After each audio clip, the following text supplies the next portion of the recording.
tipo de cirurgia é feita na cabeça e no pescoço?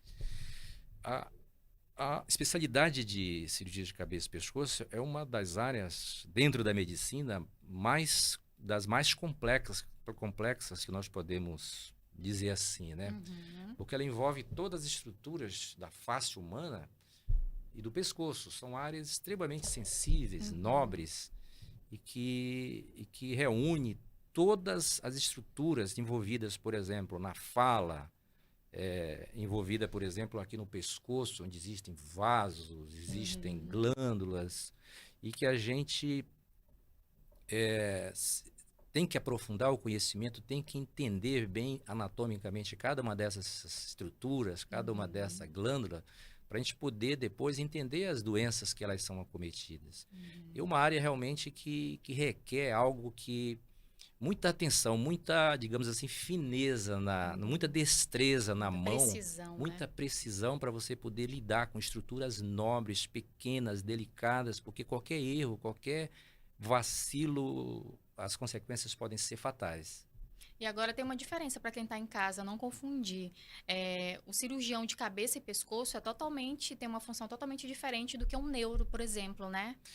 Sim, a neurocirurgia ela se ocupa das doenças do sistema nervoso central e periférico. Podemos assim, resumindo, seria mais ou menos assim: o neurocirurgião e o neurologista ele trata de doença de dentro da cabeça e Uhum, da coluna. Dentro da nossa coluna passa a medula espinhal. Então, essas uhum, estruturas quem trata diretamente assim é o neurocirurgião.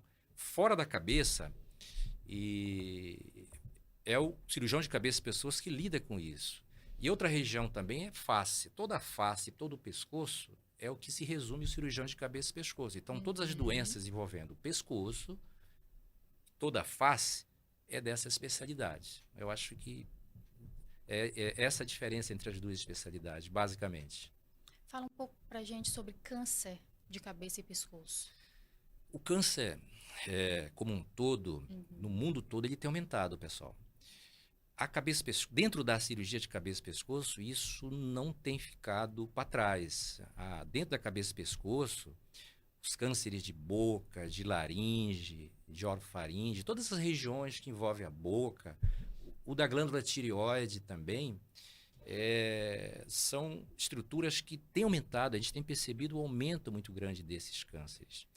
Vale ressaltar, por exemplo, um câncer que tem aumentado muito e que as estatísticas têm mostrado um destaque, principalmente nos Estados Unidos, onde eles têm uma estatística mais, digamos assim, mais séria, podemos falar assim. Observou-se que alguns tipos de câncer de boca, mais especificamente um câncer que dá atrás da boca ali, né? Mas na verdade é um câncer de faringe chamado orofaringe, onde estão as amígdalas. Todo mundo já ouviu falar em amígdalas, né? sim. Então os cânceres de amígdala eles têm aumentado muito nesses últimos tempos nos Estados Unidos. Os médicos observaram isso, mais em pacientes com idades abaixo daqueles que anteriormente eram mais acometidos, que eram pessoas que fumavam e que bebiam. Uhum, E a idade desses pacientes que fumavam e bebiam, que tinham cânceres, geralmente a idade é acima de 60 anos. E uhum, agora os americanos perceberam que pacientes com 30 anos, 40, 50 estão tendo cânceres de amígdala com bastante frequência. E aí eles foram investigar e descobriram que por trás disso existia ou existe um vírus chamado HPV. O uhum. HPV, como todo mundo já ouviu falar, tem até Sim. vacina contra o HPV. Isso é o lado bom da coisa. O HPV está envolvido em inúmeros cânceres. O principal deles é o câncer do colo de útero, que as mulheres e a população já ouviu falar e sabe disso. Cânceres também anais também tem a ver também com esse vírus. E na cabeça e pescoço, o câncer de amígdala, hoje ele está envolvido diretamente com esse câncer de amígdala. E os Uhum, americanos percebendo isso, eles destacaram que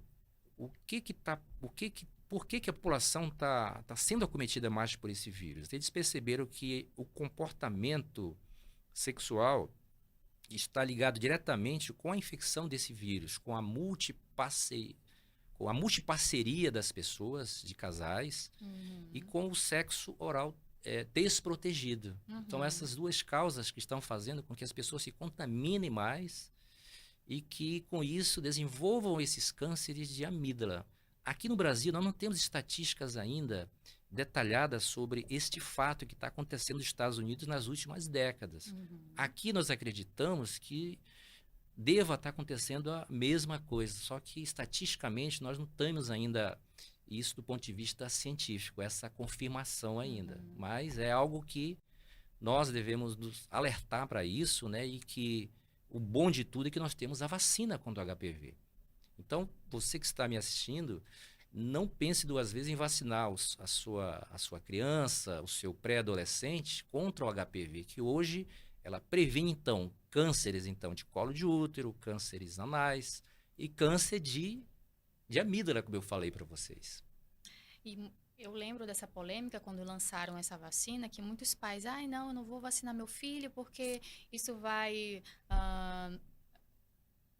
fazer com que ele tenha relações sexuais mais cedo e fique despreocupado. Então tem essa Sim, ignorância nessa parte, né?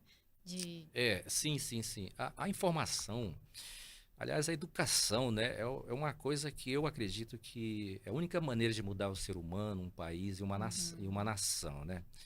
Então, uma pessoa informada, uma nação informada, ela é outra nação, é outra pessoa. Uma cabeça informada, ela, uhum, ela, ela não é igual àquela pessoa que é desinformada, aquela pessoa que não lê, aquela pessoa que não estuda. É um outro mundo. Então, a informação de que o HPV é importante, que a vacina para o HPV é importante, isso tem que, e as pessoas têm que se conscientizarem disso, né? E é uma realidade que está aí, grátis. O SUS uhum. fornece essa vacina aí, então, população que está assistindo, não pensem duas vezes. Levem seu filho ou sua filha para se vacinar contra essa doença, que com certeza no futuro o seu filho, o seu neto vai agradecer muito por isso. O senhor citou o câncer de amígdala, né? Sim. Poderia citar algum outro que envolve aqui a questão da face e da cabeça, que é no Brasil, dados? Tem algum que se sobressai? Os cânceres mais comuns de cabeça e pescoço começam pela boca. Uhum, O segundo câncer é o de laringe, que é o que produz a voz, né? sim, E o terceiro tipo de câncer hoje mais comum é o de glândula tireoide. Isso quando se fala em cirurgia de cabeça e pescoço. pescoço. Não podemos dizer também que os cânceres de lábio inferior aqui, ó, de lábio, também são bastante comuns. Uhum. Os de lábio estão relacionados com a exposição solar, com o sol. Ah, Então, quando você for numa praia, você tem que colocar um protetor solar no lábio ou se proteger do sol. Então, câncer de lábio, principalmente de lábio inferior, é bastante uhum. comum. Isso a gente pega bastante. O segundo é o de boca. O câncer de boca também é um câncer prevenível. Como é que você vai prevenir o câncer de boca? Sabe-se que o câncer de boca é mais comum em pessoas que não fazem uma boa higiene oral. Higiene. Sabe-se que em pessoas que fumam e bebem é mais incidente. E também ele Uhum. incide mais em pessoas acima de 50, 60, 70 anos. Tá? O baixo nível socioeconômico também está relacionado com esse tipo de câncer que é o de boca. O Uhum. primeiro sintoma geralmente que ocorre é o aparecimento de uma ferida na boca que não sara. Então, se você tiver com uma ferida na boca que não sara, passou 15 dias, 20 dias, procure um especialista, principalmente se você bebe e fuma e for do sexo masculino. É esta a epidemiologia da doença do câncer de boca. Tá dado o recado. O segundo, digamos assim, grupo de cânceres de cabeça e pescoço mais comum é o de laringe, que é exatamente o que Isso. produz a nossa voz. O Uhum. câncer de laringe, a vantagem, digamos assim, entre aspas, dele é que quando ele surge, o primeiro sintoma que dá é que a pessoa fica rouca, uma alteração na voz. Isso é Entendi. bom, porque aí a pessoa percebe que está rouca, aquele rouquidão não passa. Essa pessoa também é do sexo masculino, fuma e bebe, opa! Geralmente quem fuma, bebe sexo masculino são os mais acometidos em cânceres de cabeça e pescoço. Aí, se diante de uma situação dessa, um indivíduo do sexo masculino, ele bebe, fuma já há mais de 20 anos, está rouco, procure um especialista, um otorrinolaringologista e um cirurgião de cabeça e pescoço, ou você pode estar com câncer numa fase inicial. E nessa fase, o índice de cura é altíssimo, ok? E o terceiro câncer mais comum em cabeça e pescoço é o que envolve a glândula tireoide. Uhum. É uma glândula que nós temos aqui no pescoço, a região anterior aqui do pescoço, no meio do pescoço, mais um pouquinho para baixo, que produz alguns hormônios para a gente que é fundamental. Sem esses hormônios ninguém vive.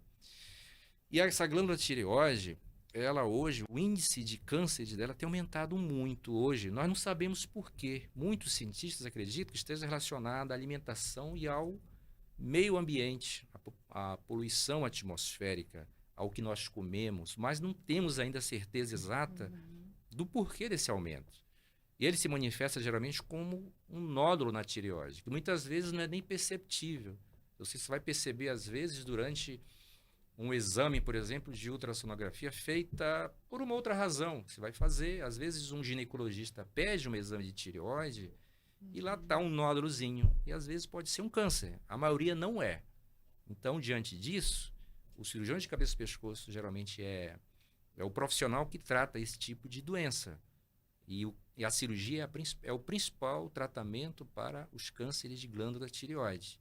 Lembrando que a maior parte dos pacientes que são acometidos, nesse caso da tireoide, são as mulheres. Ao contrário dos outros cânceres de cabeça e pescoço, como de boca, laringe, de lábio, em que os homens são predominantes, o de tireoide não. Quase todas as doenças, a maior parte das doenças da tireoide são as mulheres ainda as mais acometidas, por razões que nós não sabemos ainda.